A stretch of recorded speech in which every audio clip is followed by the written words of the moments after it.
Hebrews 11. Faith in action. Now faith is confidence in what we hope for and assurance about what we do not see. This is what the ancients were condemned for.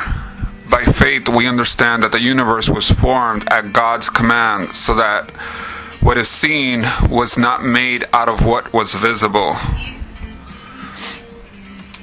By faith Abel brought God a better offering than Cain did. By faith he was condemned as righteous when God spoke well of his offerings. And by faith Abel still speaks even though he is dead. By faith Enoch was taken from this life so that he did not experience death. He could not be found because God had taken him away. For before he was taken, he was condemned as one who pleased God. And without faith, it is impossible to please God, because anyone who comes to him must believe that he exists and that he rewards those who earnestly seek him. By faith, Noah, when warned about things not yet seen, and holy fear, built an ark to save his family. By his faith he condemned the world and became heir of the righteousness that is in keeping with faith. By faith Abraham, when called to go to a place he would later receive as his inheritance, obeyed and went, even though he did not know where he was going. By faith he made his home in the promised land like a stranger in a foreign country. He lived in tents, and did Isaac and Jacob, who were heirs with him of this same promise.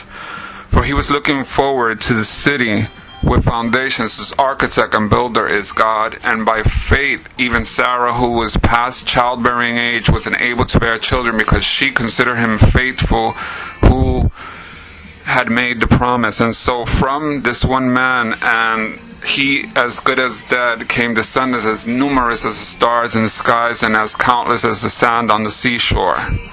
All these people were still living by faith when they died. They did not receive the things promised. They only saw them and welcomed them from a distance, admitting that they were foreigners and strangers on earth.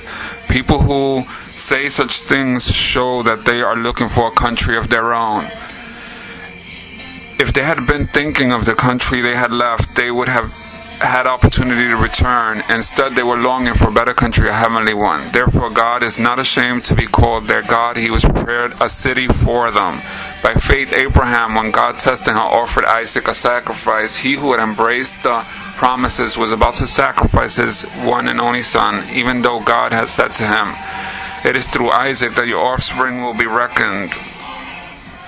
Abraham reasoned that God should even raise the dead, and so in a manner of speaking, he did receive Isaac back from death. By faith Isaac blessed Jacob and Esau in regard to their future. By faith Jacob, when he was dying, blessed each of Joseph's sons and worshipped as he leaned on the top of his staff.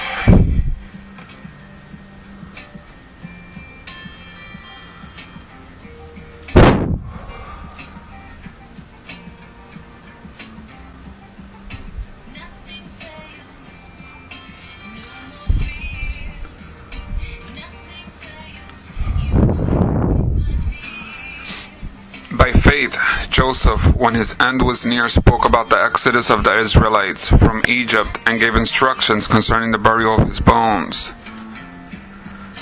By faith, Moses' parents hid him for 3 months after he was born, because they saw he was no ordinary child and they were not afraid of the king's edict.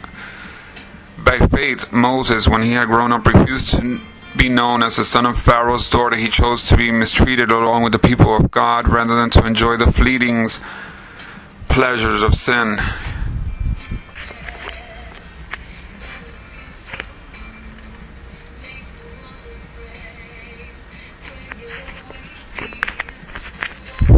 He regarded disgrace for the sake of Christ as of greater value than the treasures of Egypt, because he was looking ahead to his reward. By faith he left Egypt, not fearing the king's anger.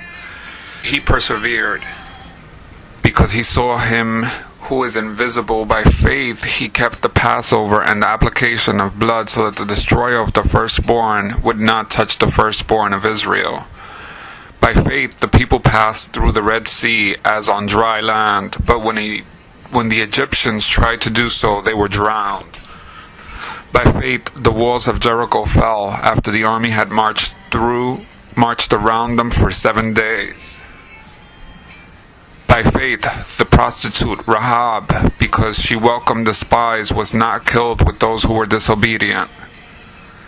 And what more shall I say? I do not have time to tell about Gideon, Barak, Samson, Jephthah, about David and Samuel and the prophets, who through faith conquered kingdoms, administered justice, and gained what was promised, who shut the mouths of lions, quenched the fury of the flames, and escaped the edge of the sword, whose weakness was turned to strength, and who became powerful in battle and routed foreign armies. Women received back their dead, raised to life again. There were others who were tortured, refusing to be released so that they might gain an even better resurrection. Some faced jeers and floggings and even chains and imprisonment. They were put to death by stoning. They were sawed in two. They were killed by the sword. They went about in sheepskins and goatskins, destitute, persecuted, and mistreated. The world was not worthy of them. They wandered in deserts and mountains, living in caves and in holes in the ground. These were all condemned for their faith, yet none of them received what had been promised, since God had planned something better for us, so that only together with us would they be made perfect.